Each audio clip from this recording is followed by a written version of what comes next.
क्रिस्त ते म्हज्या मोगाच्या भावनो आनी भयणीनो, आमी आद्वेंत कालाचो दुसरो आयतार संभ्रमताव आनी ह्या आयतार आमकां आपुरबायची वाचपां आसात. त्या वाचपांक वयच्या पयलें आज आमी जेजूचें रुपांतरा विशयंत नियाळ करता. पोरण्या तस्तामेंतांत आनी तशें नव्या तस्तामेंतांत गुड्या वयर दोंगरा वयर वेचे म्हूण सांगल्यार देवा तें एक जावनसो हो संदर्भ आमी पळयता. पोरण्या तस्तामेंतांत जायत्या तरांचे गुडे आशिल्ले, दोंगर गुडे, आनी थंयसर देव थोड्यांक दिश्टीक पडलो आनी थोड्यांक देवान विशेश रितीची महिमा दाखयली. आमी पळयता मोयजेक सिनाई पर्वतार देव दिश्टीक पडलो आनी थंयसर 10 उपादेश ताका मेळ्ळे. आनी तशेंच एलिया प्रवादी कार्मेल गुड्यार मागणे करनासलो आनी ताच्या उपरांत तो होरेब दोंगराक गेलो. आनी तशेंच जेजू ताबोर दोंगराक ह्या हेर्मोन दोंगराक थंयसर वचोन थंयसर जेजू रुपांतर जालो. आनी तशेंच जेजून शिकोवन दिता आसतना आमी पळयता 8 बागी ताणें दिल्ले एका दोंगरार तावन.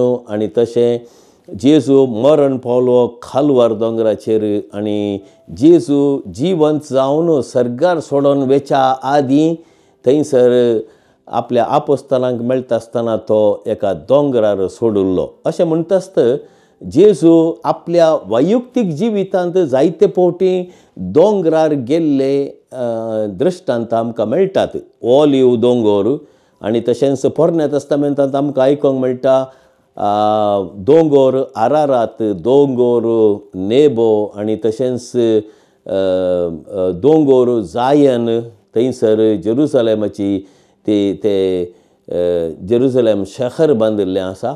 अशें म्हणटस जायत्या सन्निवेशांनी जायत्या संदर्भांनी आमकां आयकोंक मेळटा कशें दोंगर जावन आसलो एक जागो प्रत्येक जावन देवाक लागींच म्हूण सांगल्यार एकलो मनीस दोंगर सोडून दोंगराचेर आसलो म्हणटस चे चिंतले पोरण्या तस्तामेंतांत. आनी तशेंच जेजूच्या काळार थंयसर तांकां देवाचें दर्शन जातालें आनी देवा लागीं ते आसले म्हणून. आज आमकां पयलें वाचप निर्गमन पुस्तकांतलें आयकोंक मेळटा आनी थंयसर आमकां विशेश तराची शिकवण मेळटा. पूण आज आमी नियाळ करया भाव भयणीनो लुकाचो वांजेल 9वो अध्याय. हे घडीत आमकां वाचूंक मेळटा मार्काच्या वांजेलांत 9व्या अध्यायांत आनी मातेवाच्या वांजेलांत 17व्या अध्यायांत. आज आमी हाचेर नियाळ करता आसतना पयल्या सुवातेर आमी समजून घेवंक जाय कसलो संदर्भ हो. जेजू एका जाग्यार मागणे करून आसलो आनी थंयसर आपोस्तल आयले आमकांय मागणे करूंक शिकय म्हणून. आनी जेजू शिकोवन आसतना तो विचारता म्हजे विशयांत लोक कितें म्हणटा गे म्हणून. आनी थंयसर थोड्या आपोस्तलांनी ताका सांगलें तूं एलिया प्रवादी, तूं जेरमाया प्रवादी, तूं जुआंव बाप्तिस्त. तो व्हडलो जेजून कितें सांगलें तुमी हांव कोण म्हूण म्हणटात. आनी थंयसर पेद्रोन एक आपुरबायाची जबाब दिल्ली आसा तूं जावन आसाय देवाचो पूत मशिया मेस्साया म्हणून. आनी ताच्या उपरांत जेजू कितें सांगता मनशा पुताक धरतले, दग दितले, जिवेशी मारतले आनी तिसऱ्या दिसा तो जिवंत जातलो म्हणून. तें सांगतस जेजू जाकोबाक, जुआंवक आनी पेद्रूक सांगाता घेवन एका दोंगरार चडता. आनी आमी नेणाव तो ताबोर दोंगर गी या हर्मन दोंगर गी आमी नेणाव. कित्याक मातेवाच्या वांजेलांत आमी वाचचें तर आनी मार्काच्या वांजेलांत आमी वाचचें तर हें घडीत घडलें सेजारिया फिलिपाई म्हणल्या जाग्याचेर. जेजून विचारलें मनशा पुताक लोक कितें म्हणटा म्हजे विशयांत गे म्हणून. आनी थंयसर एक दोंगर हर्मन म्हणून आसा, भोवूसो उंचाय असो दोंगर आनी ताका सोडोंक सादारणाच्या मनशाक जायना. पूण जाल्यार जेजू जावंक पुरो हर्मन दोंगराक सोडलो आपल्या शिसा संगे. पूण हांगासर आमी हांगा इज्रायलाक वता आसतना आमकां आपोवन व्हरतात थाबोर दोंगराक आनी थंयसर जेजू रुपांतर जालो म्हणटात. पूण तें नीज जावन थाबोर दोंगरार घडलेंगी या हर्मोन दोंगरार घडलेंगी आमी नेणा. पूण तिनीय वांजेलांनी आमकां हाचे विशयांत वाचूंक मेळटा. पूण पयल्यान पयलें भाव भयणीनो, हांगासर आमकां दिसता कितें, आतां जेजू जाकोबाक, जुवांवक आनी पेद्रूक घेवन सांगाता सडता त्या दोंगरार. जायते फावटी जेजू एक सुरवत सडला. पूण हांगासर जेजू कितें सांगूंक आशेता, एक प्रत्येक अनुभव आपल्या शिसांक दिवंक आशेता तो. कित्याक केदळा आमी सांगाता आसांव, आमी सांगाता सडतांव, सांगाता रावन एका समुदायांत आमी जियेतांव, तोवळ आमच्या जिणेंत सड उर्बा, सड त्राण, बोळ आनी तशेंच मागण्याच्या स्पिरितांत आमी देवाची खुशी करूंक शकतांव.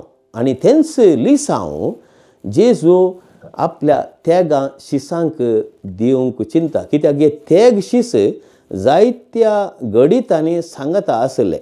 पळय, आमी गेत्सेमनी मोळ्यांत जेजू मागणे करनासतना ह्या तेगा जाणां आपोस्तलांक जेजून ताचे संगी आपोवन व्हेल्ले. जायराच्या दुयेक जिवंत करता आसतना ह्या तेगा जाणांक जेजून आपोवन व्हेल्ले. आनी तशेंच ह्या दोंगरार जेजू रुपांतर जातना हेच तेग आपोस्तल थंयसर आसले. कित्याक जिवंत जाल्या उपरांत जेजू खंडीत जावन ह्या तेगा आपोस्तलांक भरपूर तरांची जबाबदारी दिता म्हणलें खंडीत, आनी ती जबाबदारी दिल्ली आसा. कित्याक आमी पळयता जाकोब जावन आसलो पयलो मार्तीर, पेद्रो जावंक पावलो पयलो पापसाहेब, आनी तशेंच जुवांव जावंक पावलो जेजूचो मोगाचो शीस. आनी ताचे विशयांत जायतें बरयल्लें आसा ताच्या वांजेलांत आनी ताच्या पत्रांनी, जुवांवच्या वांजेलांत आनी ताच्या पत्रांनी. भाव भयणीनो, हांगासर आमकां विशेश तराचे एक लिसांव मेळटा. आमच्या जिवितांत, कुटुंबांत जावं दी, शेजारा जावं दी, आमच्या समुदायान जावं दी, रिलिजियस समुदायान जावं दी, आमच्या फिरगचेन जावं दी, आमी सगळ्यांनी सांगाता मेळोन एकामेका आदारसून सुदारसून सांगाता आमी आमच्या अनुभवांत सोडोंक जाय. हे पयलें लिसांव आमकां मेळटा. जेजू तेगा संगी सोडलो तो पर्वत चडता आसतना आमी जाणाव कितले कश्ट आसा ती एक पर्वत सोडोंक. तशेंच आमच्या जिविताच्या अनुभवांत आमी अनुभवाच्या पर्वताक चडता. अनुभव जावंक पुरो आमच्या मागण्याचो अनुभव जावंक पुरो मोगाचो अनुभव, या बरवशाचो अनुभव, बावडताचो अनुभव, एकामेका आमी सुदारसून आदारसून सांगाता मुखार वचो अनुभव. केदळा आमी एकामेका आदारसून जियेतांव, एकामेका कुमोग करून जियेतांव. मोगाळ बाबीण थंयसर खंडीत जावन आमकां विशेश तराची उर्बा, विशेष तराची गटाय, विशेष तराचो अनुभव आनी तशेंच विशेष तराचो तो आत्मीक अनुभव आमकां मेळटा तो खंडीत. आतां जेजू आपल्या शिसा संगी दोंगरा वयर पावलो आनी थंयसर जेजू मग्न जालो मागण्यांत. आनी तवळ कितें तांकां दिश्टीक पडलें थंयसर जेजूची कूड रुपांतर जाली, प्रकाशान भरली. इतल्या प्रकाशान भरली की ह्या आपोस्तलांक तें पळोवन एक अजाप जालें. मात्र न्ही, ते कठीण न्हिदेंत आशिल्ले बरी तांकां भोगलें. न्हिदेंत आशिल्ले बरी ह्या वांजेलांत आमी वाचलें तर आमकां कळटा कठीण न्हीद पडिल्ले बरी तांकां भोगलें. आनी ही कसली न्हीद? आमी चिंताव ते न्हीद जावन न्हिदले की एक विशेष तराचे एक दृश्य पळयता आसतना आमकां न्हीद येना. पूण ह्या वांजेलांत आमकां वाचूंक मेळटा तांकां कठिणायेची न्हीद आयिल्ली बरी जाली, पडली म्हणून वांजेलांत आमकां वाचूंक मेळटा. हाचो अर्थ आमी समजोंक तर भाव भयणीनो, हांवें जायते विशय हाचे पयले उलयला. कार्मेल रेडियन्सांत तुमकां आयकोंक मेळटात जायते विशय मागण्या विशयांत. आतां आमी मागणें म्हणटा आसतना मागणें सांगता आसतना आमी जायते फावटी चिंतचें आसा मागणें सांगचें मागणें म्हणचें म्हूण. पूण नीज जावन पळोवंक गेल्यार मागणें जावन आसा एक आमचो कठीण गूंड अर्थभरीत गूंड अनुभव देवा संगी. आनी हो अनुभव आमकां जाता आसतना एका तराच्या न्हीदे बरी आमकां भोगाप जावंक साध्य आसा. आमी जायते फावटी चिंता म्हाका मागण्या वेळार न्हीद येता न्हीद पडटा म्हूण. तें हर एका सन्निवेशांत आमी न्हीद म्हणचें सारकें न्ही. कित्याक केदळा आमचें मागणें गूंड तरान देवा संगी तो संवाद चलता तवळ आमची कूड एका रितीन रेस्ट घेता. आमची कूड एका रितीन सुशेगाद आसता. त्या आमच्या कुडींत एक अनुभव जाता तो आमकांच कळीत जायना आनी त्या देखून एका तराचे न्हीदे बरी अनुभव जावंक साध्य आसा. आनी हाका इंग्लीश भाशेंत कुर्साचो जुवांव आनी तशेंच आविलाचे सांतेरस कितें म्हणटात स्लीप ऑफ फॅकल्टीज म्हूण. स्लीप ऑफ फॅकल्टीज म्हूण सांगल्यार कितें आमचे आंतरीक शक्त्यो आसात पळय त्यो न्हिदेंत आशिल्ले बरी भोगतात म्हळ्यार थंय एक अनुभव जाता. तसो अनुभव म्हाका भोगच्या प्रमाणे वांजेलांत वाचिल्ले प्रमाणे जाकोबाक जुवांवक आनी पेद्रोक थंयसर जालो. स्लीप ऑफ फॅकल्टीज म्हूण सांगल्यार थंयसर तांकां इतले आपुरबायेचे इतलें सोबीत इतले बोळादीक एक अनुभव जालो तो अनुभव मनशाच्या कुडींत सोसूंक जायना. त्या देखून आंतरीक रितीन स्पिरितांत तांकां भोगूंक जालें आनी तो वळ तांकां न्हीद आयिल्ले बरी जाली. आनी थंयसर ते जागे जाता आसतना तांकां दिश्टीक पडले थंयसर एलिया प्रवादी आनी मोइशे. हाचो अर्थ इल्लोसो समजून आमच्या दिसपट्ट्या जिविताक लागू करूंक प्रयत्न करया. हांगासर मोइशे आनी एलिया आनी जेजू कित्याक थंयसर ते संवाद करूंक लागले आनी आपोस्तलांनी तें पळयलें. आनी हें पळोवन आसतनाच थंयसर एक मोड तांचेर येवन पडलें. थंयसर मोडाची ती रीत म्हणून सांगल्यार मोड आयिल्लें बरी जालें आनी तांकां एका रितीचें बें दिसलें आनी देवाचो थाळो तांकां आयकलो. हो जावन आसा म्हजो पूत ताका तुमी आयका म्हणून. भाव भयणीनो, प्राजीत काळ जावन आसा रुपांतर जावचो काळ. आनी प्राजीत काळा वेळार आमी चड रितींनी मागणें करूंक जाय, मागण्यांत मग्न जावंक जाय. आमचें जिवीत पुनर्रुपीत करूंक आमी प्रयत्न करचें. म्हूण सांगल्यार आमी आंतरीक संगतींनी रुपांतर जावंक प्रयत्न करचें. आनी हाका गरजेचें कशें जेजू मागणें आराम करता आनी मागण्यांत मग्न जावन आसतना ह्या त्यागां जाणां आपोस्तलांक न्हीद आयिल्ले बरी जाली तशेंच आमच्या जिवितांत आमी नीज थरान ह्या प्राजीत काळांत ह्या 40 दिसांनी खरेपणी आमी प्रयत्न केल्यार आमचे थंय खरी बदलावण जावंक साध्य आसा. आनी ही बदलावण जाता एलिया प्रवादीच्या शिकवणे मुखांत्र, मोइशेच्या शिकवणे मुखांत्र आनी तशेंच जेजूच्या शिकवणे मुखांत्र. जेजू जावन आसा सांगता हाडसो तो देवाचो पूत. मोइशेक आनी एलिया प्रवादीक ताणें शिकयलेलें तो सार आपल्या जिविता मुखांत्र, आपल्या शब्दां मुखांत्र, आपल्या करण्या मुखांत्र जेजू आपल्या शिसांक आनी तशेंच पाटलावदारांक कळीत करता. हें सत आमच्या जिवितांत आमी लागू केलें तर देवाच्या शब्दां मुखांत्र, बायबला मुखांत्र, पवित्र पुस्तकां मुखांत्र आमकां मेळटा वळख जेजूची. आनी ह्या मेळिल्ल्या वळखे मुखांत्र आमी जेजू मुखांत्र जेजूच्या कृपेच्या आदारान आमी रुपांतर जावंक साध्य आसा आनी खंडीत जातांच. आमी ह्या प्राजीत काळाच्या दुसऱ्या आयतारा हें समजून घेवंक जाय. एक पयल्यान पयलें आमच्या समुदायांत, आमच्या कुटुंबांत, आमच्या शेजारा, आमच्या फिरगजेंत आमी जाता तितल्या एकवटान जियोंक प्रयत्न करचें. सांगाता आमी तो देवाचो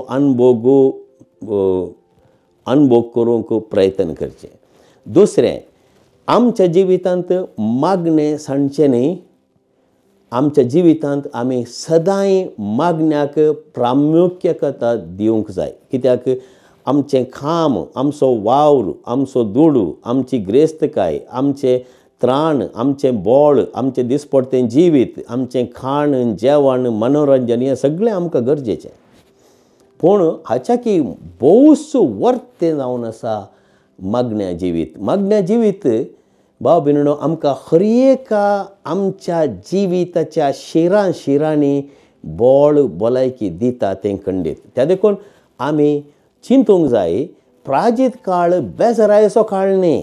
प्राजीत काळ आमकां उपास करूंक आसा, आमकां कांय मनोरंजन ना, तें चिंतून आमी प्राजीत काळ बेजारायन करचो न्ही. बगार प्राजीत काळ जावन आसा नितळायचो काळ, आमकां नवें उत्तेजन मेळचो काळ. हो काळ जावन आसा आमकां आत्मीक रितीन घटाय दिवचो काळ. तो आमी प्रत्येक तरान उपयोग करूंक जाय. हें दृश्य जातस, हो अनुभव जातस जेजू तांकां आपोवणें दिता त्या दोंगरार थावन सकयल देंवोन येवंक.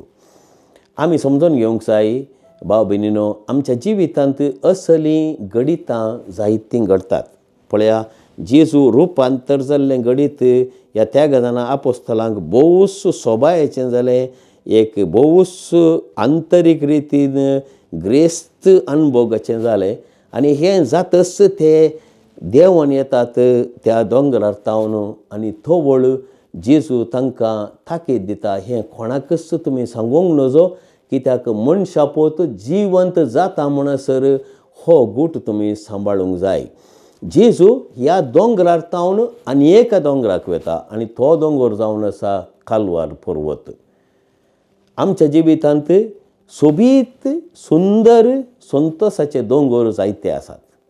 जावंक पुरो आमी आमचो जल्मा दिवस आचरसितांव, जावंक पुरो आमकां एक डिग्री मेळ्ळ्या दळा तो संदर्भ आमी आचरसितांव, आमच्या लग्नाच्या दिसाचो तो संभ्रम आमी करतांव, वर्दीच्या दिसाचो संभ्रम आमी करतांव, आमचे जुबलेवाचे दीस येतात आनी आमच्या कुटुंबांत तशेंच जायते आपुरबायेचे संदर्भ येतात संतोश पावोवंक. पूण हो जावन आसा एक शिखर, हो जावन आसा एक दोंगर संतोशाचो. आनी थंयसर आमकां जायतो अनुभव जाता संतोशाचो आनी तशेंच उल्हासाचो. पूण ह्या दोंगरार आमी सदांच रावंक साध्य ना. आमी आमच्या जिविताच्या फालक्याक येवंक जाय. आमचें जिविताचें फालकें, ह्या आमच्या जिविताचो समतट जागो म्हूण सांगल्यार कसलो तो? सदांचें जिवीत, आमचें कामाचें जिवीत, आमच्या ऑफिसाचें जिवीत, दिसपडट्या वावराचें जिवीत, दिसपडट्या जबाबदारेचें जिवीत, दिसपडट्या खरंदायेचें जिवीत, दिसपडट्या कश्टांचें जिवीत, दिसपडट्या खुर्साचें जिवीत, तें जावन आसा नीज जिवीत. आनी जेजू त्या दोंगरार्थान देंवोन आयिल्लो सकय वता, जेरुसलेमाक वता. कितें करूंक? ताणें हाच्या पयलें ह्याच अध्यायांतच सांगिल्ले प्रमाणे जेजूक धरतले, दग दितले, खुर्सार मारतले, तो मरण पावतलो, तिसऱ्या दिसा तो जिवंत जातलो. म्हणटच आमकां सुमेस्तांक तें भोगूंक आसाच. काल्वार दोंगर आमकां राखोन आसा. पूण ह्या काल्वार दोंगराचेर येच्या पयलें जेजू आमकां मागण्या मुखांत एक विशेश तराचो अनुभव दिता, आमकां ती आंतरीक घटाय मेळोवंक. जेजूचें रुपांतर घडीत मगाळ भाव भयणीनो आमकां जावंक जाय एक मेलपंक्तेचें घडीत आनी तशेंच एक घडीत आमच्या काळजांत आमी नियाळ करचें घडीत. ह्या घडिता मुखांत्र आमच्या जिणयेच्या सदांच्या सन्निवेशा मुखांत्र आमी वेतांव त्या दोंगराक, काल्वार दोंगराक. आनी निमाणें भाव भयणीनो, आमकां जेजू आपोवन व्हरता खंयसर जिवंतपणाच्या अनुभवाक. जेजूचें जिवंतपण जावन आसा न्ही जावन आमच्या क्रिस्ती जिविताचे सार. तो जावन आसा आमच्या क्रिस्ती जिविताचो मेंदू.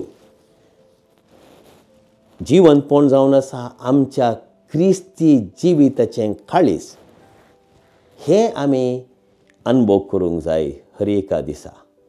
तर म्हणजे मोगाच्या भाव भयणीनो, आयच्या दिसा ह्या दुसऱ्या आयतारा पवित्र बलिदानांत आमी वांटो घेता आसतना मागीर आमी जेजू लागीं आमकां दिवंक ती आंतरीक सकत, रुपांतराची सकत आमच्या समुदाया सांगता, आमच्या कुटुंबा सांगता, आमच्या फिरगजगारां सांगता, आमच्या शेजाऱ्या आनी आमच्या समाजेंत आमी जर तर भितरल्यान रुपांतर जाता आमकां खंडीत जावन जेजू दितलो ती भलायकी, आत्मीक भलायकी, आत्मीक घटाय आनी तशेंच आत्मीक अनुभव आनी तो हुरूप आमच्या जिवितांत जेजूचें राज ह्या संवसारांत प्रगट करूंक आनी तशेंच ताच्या जिणेक सदांच्या जिणे मुखांतर साक्ष दिवंक.